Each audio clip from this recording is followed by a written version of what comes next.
बिस्मिल्लाहिर्रहमानिर्रहीम। अस्सलाम वालेकुम।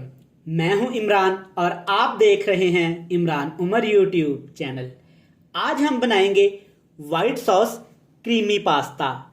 पास्ता खाना किसे पसंद नहीं, स्पेशली बच्चे, बड़े, मर्द, खवातीन पास्ता सभी शौक से खाते हैं और रेस्टोरेंट या बड़े बड़े होटलों से ऑर्डर करते हैं, जो कि बहुत महंगा होता है। लेकिन अब आपने बिल्कुल भी परेशान नहीं होना। आज आपका भाई, आपका शेफ इमरान आपको सिखाएगा कि आप किस तरह सिर्फ आधा कप दूध और थोड़े से मैदे के साथ बिल्कुल रेस्टोरेंट वाला, बिल्कुल होटल वाला, बल्कि उससे भी नेक्स्ट लेवल का क्रीमी पास्ता घर में तैयार कर सकते हैं। आज मैं आपको सिखाऊंगा कि आप कैसे सिर्फ 5 मिनट में दूध और मैदे से मजेदार सी व्हाइट सॉस तैयार कर सकते हैं। बनाना बहुत ही आसान है। कुछ ऐसे टिप्स एंड ट्रिक्स आपको दूंगा कि आपका दिल खुश हो जाएगा।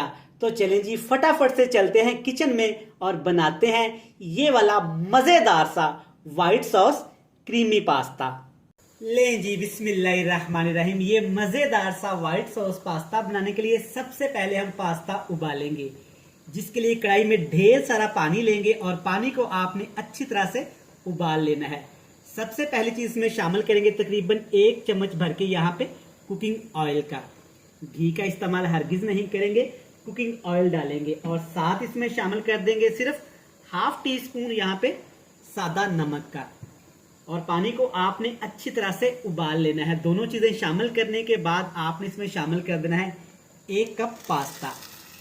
पास्ते की कोई भी आप शेप ले लें। मैं यहाँ पे मैक्रोनी पास्ता इस्तेमाल कर रहा हूँ, क्योंकि आप जानते हैं कि बच्चों को ये बहुत ज़्यादा पसंद है।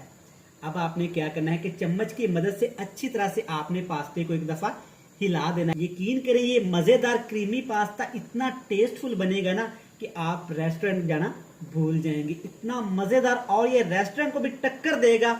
आप एक दफ़ा इस पास्ते को घर में ज़रूर ट्राई करिएगा। बहुत आसानी के साथ व्हाइट सॉस तैयार करेंगे, जिसके लिए कुछ भी स्पेशल नहीं चाहिए। सिर्फ आधा कप मैदा और दूध का इस्तेमाल करेंगे। अच्छा, यहाँ पे आपने पास्ते को ज़्यादा ओवर कुक नहीं करना। तकरीबन 90% इसको डन कर लेंगे, 90% पका लेंगे, ज़्यादा ओवर कुक नहीं करेंगे। लें जी, यहाँ पे पास्ते को मैंने तकरीबन 6 से 7 मिनट के लिए बिल्कुल लो से फ्लेम पे उबाला है। आप चेक कर सकते हैं कि पास्ता यहाँ पे हमारा काफ़ी हद तक फूल गया है। ये तकरीबन 90% गल गया है। ज़्यादा ओवर इसको नहीं करेंगे, वरना ये बिल्कुल भी अच्छा नहीं बनेगा। अब एक सीक्रेट जो रेस्टोरेंट वाले, बड़े बड़े होटल वाले करते हैं, वो क्या काम करते हैं, यहाँ पे आपने इसके ऊपर से तकरीबन आधा कप पानी ऐसे उतार के सेव कर लेना है। इससे आगे जाके हम फ्लेवर का काम लेंगे, टेस्ट का काम लेंगे, खुशबू का काम लेंगे। इंशाल्लाह जब ये पास्ता आप घर पे बनाएंगे तो यकीन करें, खाने वाला पहचान ही नहीं पाएगा ये किसी बड़े रेस्टोरेंट से मंगवाया है या घर में बनाया गया है।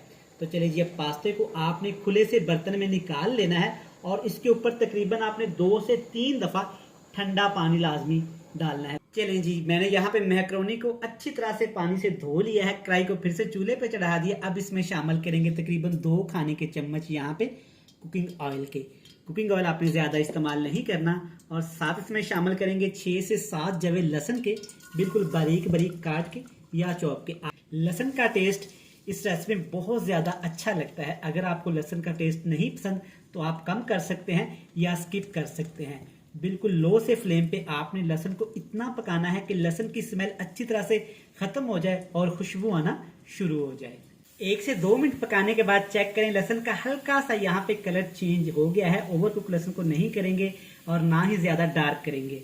अब इसमें शामिल करेंगे 1 छोटा कप यहाँ पे हड्डी के बगैर बोनलेस चिकन, जिसके आपने छोटे छोटे से ऐसे पीस बना लेने हैं, या स्ट्रिप बना लें या पीस बना लें।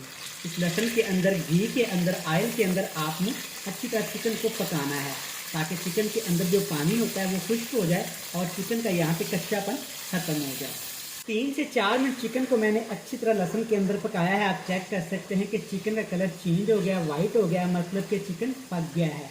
अच्छा, यहाँ पे आपने ख्याल रखना है कि चिकन को आपने अच्छी तरह से पकाना है, कच्चा नहीं छोड़ना, और ना ही ज़्यादा आपने इसको ओवर कुक करना है। चेक करें, इस तरह का जब चिकन आपका हो जाए तब आपने इसमें सब्जियां शामिल करनी हैं।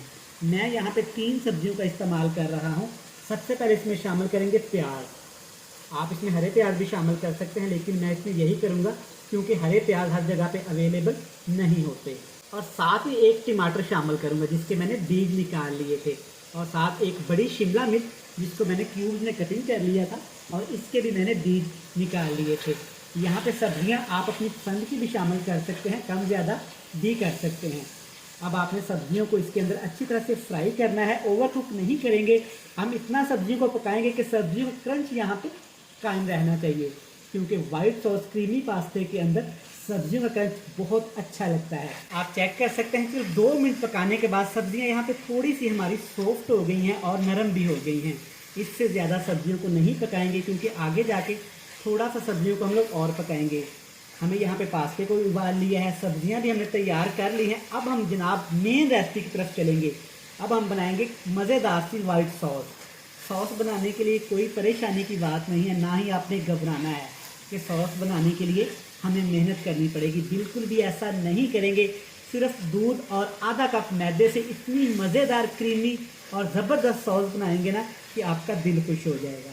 चलें जी, वाइट सॉस बनाने के लिए खूबसूरत सा पैन लेंगे। सबसे पहले इसमें शामिल करेंगे तकरीबन 2 खाने के चम्मच कुकिंग ऑयल।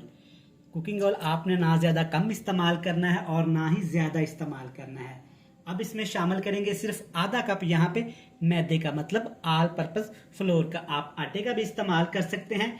जो भी चीज़ आपने इस्तेमाल करनी है अच्छी तरह छानने के बाद इस्तेमाल करनी है। बिल्कुल लो से फ्लेम पे अब मैदे को हमने इसके अंदर अच्छी तरह से पकाना है ताकि मैदे का कच्चापन खत्म हो जाए और मैदे से बड़ी ही ज़बरदस्ती खुशबू आना शुरू हो जाए। ये सारा प्रोसेस बिल्कुल लो से फ्लेम पे करेंगे, वरना अगर फ्लेम हाई कर देंगे आप लोग तो मैदा नीचे लगना शुरू हो जाएगा और आपसे संभाला नहीं जाएगा। तकरीबन इस सारे प्रोसेस में हमें लगेंगे 6 से 7 मिनट। लीजिए, आप चेक कर सकते हैं बिल्कुल लो से फ्लेम पे हमने यहाँ पे अच्छी खासी मैदे की भुनाई कर ली है। थोड़ा सा कलर चेंज हो गया है। मैदा भुन जाने की निशानी क्या है? जब ऐसे झाग से इसके ऊपर बनना शुरू हो जाए, ये फूल सा जाए, मतलब मैदा हमारा अच्छी तरह पक गया है। अब इसके अंदर शामिल करेंगे 1 कप दूध, यानी कि 250 ग्राम। ये कच्चा दूध है, रूम टेम्परेचर पे है, ना आपने इसको गर्म करना है और ना ज़्यादा ठंडा इस्तेमाल करना है। दूध शामिल करने के फ़ौरन से बाद आपने इसको ऐसे हिलाना शुरू कर देना है। हल्की सी आग पे इसको पकाते जाएंगे ऐसे हिलाते हुए। अगर आप हिलाना छोड़ देंगे तो मैदे के लम्स बन जाएंगे, गुठलियाँ बन जाएंगी और वो इसी तरह से पक जाएगा, जो कि हमें बिल्कुल भी नहीं चाहिए। ये चेक करें, पानी के दूध के अंदर अच्छी तरह मैदे को मिक्स करने के बाद बहुत थोड़े से इसमें मसाले शामिल करेंगे। मसालों पे आपने कॉम्प्रोमाइज़ नहीं करना। कुछ भी चीज़ आपने अपने पास से एक्स्ट्रा इसमें शामिल नहीं करनी, वरना इसका टेस्ट बहुत ओवर हो जाएगा। सबसे पहले इसमें शामिल करेंगे 1/2 टीस्पून यहाँ पे लाल मिर्च, कुटी हुई लाल मिर्च, जिसको दड़ा मिर्च भी बोलते हैं। साथ ही 1 टीस्पून यहाँ पे काली मिर्च का पाउडर इस्तेमाल करेंगे। थोड़े से नमक का भी इस्तेमाल करेंगे क्योंकि हमने पास्ते को जब उबाला था तब भी इसमें नमक शामिल किया था। चेक करें, माशाल्लाह ये कितना गाढ़ा और ज़बरदस्त सा सॉस हमारा तैयार होना शुरू हो गया। अच्छी तरह इसको ऐसे मिक्स करते जाएंगे और पकाते जाएंगे। चलिए जी, माशाल्लाह ये काफ़ी यहाँ पे मज़ेदार सी सॉस तैयार होगी। अब इसके अंदर शामिल करेंगे पहले से ही पास्ता, जिसको हमने पहले से ही अच्छी तरह से उबाल लिया था। कोई भी एक्स्ट्रा चीज़ आपने इसमें शामिल नहीं करनी। चीज़ का शामिल इस्तेमाल नहीं करेंगे। यहाँ पे हम इसमें चिकन कनौर का शामिल नहीं करेंगे। माशाल्लाह चेक करें, ज़बरदस्त सा हमारा क्रीमी पास्ता बनना स्टार्ट हो गया है। अच्छा, अच्छी तरह इसको मिक्स कर देते हैं। चलें जी, माशाल्लाह चेक करें, चीज़ का शामिल बिल्कुल भी नहीं किया और खाने वाला ज़रूर सोचेगा कि इन्होंने इसमें चीज़ कितनी शामिल की है। बिल्कुल भी शामिल नहीं की। अब जनाब इसमें सब्जियां शामिल कर देंगे, जिसको पहले से ही हमने बना के रख लिया था, पका के रख लिया था। सारे ऑयल समेत आपने मसाले समेत इसके अंदर शामिल कर देनी है।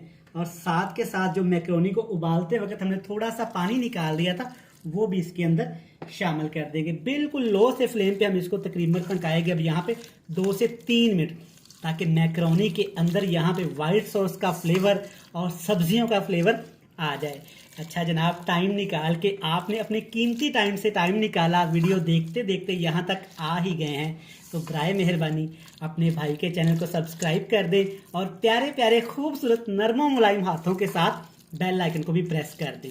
जिन लोगों ने पहले से ही इमरान उमर यूट्यूब चैनल को सब्सक्राइब कर दिया है, उनका थैंक यू सो मच। अच्छा, कमेंट बॉक्स में आपने मुझे लाजमी बताना है कि आप कौन सी कंट्री से, किस इलाके से इमरान उमर की वीडियो को देख रहे हैं।